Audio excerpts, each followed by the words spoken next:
അവിടെ പല കാര്യങ്ങളിലും നമുക്ക് ഒരു ജനത എന്നുള്ള നിലയിൽ പിടിച്ചു നിൽക്കണമെന്നുണ്ടെങ്കിൽ കാലാനുസൃതമായ മാറ്റങ്ങളിലൂടെ പോയേ തീരൂ. സ്വകാര്യ സർവകലാശാലകൾ കേരളത്തിൽ ആരംഭിക്കുമ്പോൾ വളരെ കൃത്യമായ സാമൂഹ്യ നിയന്ത്രണങ്ങൾ ഉറപ്പാക്കിക്കൊണ്ടാണ് നമ്മൾ ആ ബില്ല് തയ്യാറാക്കിയിട്ടുള്ളത്. ഗവൺമെൻറ്റിൻ്റെയും മറ്റ് പൊതു സംവിധാനങ്ങളുടെയും കൃത്യമായ ജാഗ്രതയും ഇടപെടലും അതുപോലെ റെഗുലേഷൻ എല്ലാം ഉറപ്പാക്കുന്ന രീതിയിലാണ് ഈ ബില്ലിൻ്റെ ഉള്ളടക്കം വരിക എന്നുള്ളത് കൊണ്ട് തന്നെ മറ്റ് സംസ്ഥാനങ്ങളിൽ നിന്ന് വ്യത്യസ്തമായി കുറേ കൂടെ സാമൂഹ്യ നിയന്ത്രണമുള്ള സംവിധാനമായി തന്നെയാണ് കേരളത്തിലെ സ്വകാര്യ സർവകലാശാലകൾ പ്രവർത്തിക്കുക. ഇത് കാലത്തിന് അനുസൃതമായ ഒരു അനിവാര്യമായ നടപടിയാണ്. അതിൽ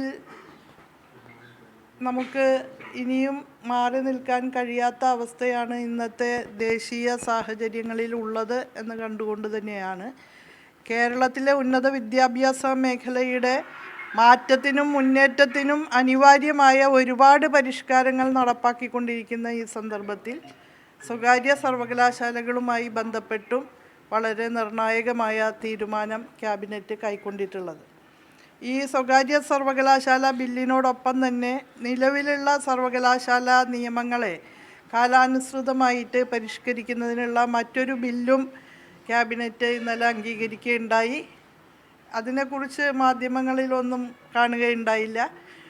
നമ്മുടെ പൊതു സർവകലാശാലകളെ വലിയ രീതിയിൽ ഊർജം പകരാവുന്ന വിധത്തിൽ മാറ്റങ്ങളിലേക്ക് നയിക്കാൻ സാധിക്കുന്ന വിധത്തിലുള്ള ക്രമീകരണങ്ങളാണ് അതുമായി ബന്ധപ്പെട്ട് ഉണ്ടായി വരിക.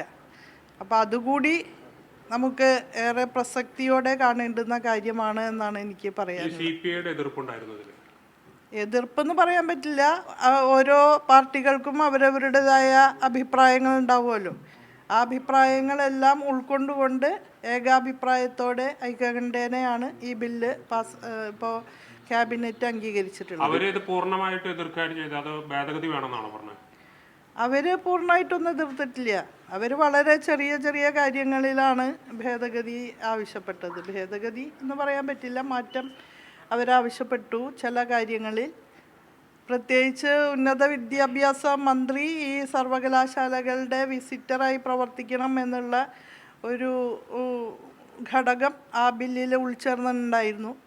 അപ്പോൾ അവരാവശ്യപ്പെട്ടു അത് അതാത് സർവകലാശാലകളുടെ ജൂറിസ്ഡിക്ഷനുമായി ബന്ധപ്പെട്ട് പല മന്ത്രിമാരും ആകാവുന്നതാണ് എന്നൊക്കെയുള്ള നിലയിൽ അഭിപ്രായപ്പെട്ടപ്പോൾ എന്നാൽ അത് വേണ്ടതില്ല, ഗവൺമെൻറ് ഈ സ്വകാര്യ സർവകലാശാലകളുടെ കാര്യത്തിൽ ആ നിലയിൽ ഇടപെടേണ്ടതില്ല എന്ന് തീരുമാനിക്കാനുണ്ടായത്. അതേസമയം തന്നെ ഗവൺമെൻറ്റിന് കൃത്യമായ നിലയിൽ റെഗുലേറ്റ് ചെയ്യാൻ കഴിയുന്ന മെക്കാനിസം ഈ ബില്ലുമായി ബന്ധപ്പെട്ടുള്ള പ്രൊവിഷൻസിൽ ഉറപ്പാക്കിയിട്ടുണ്ട്.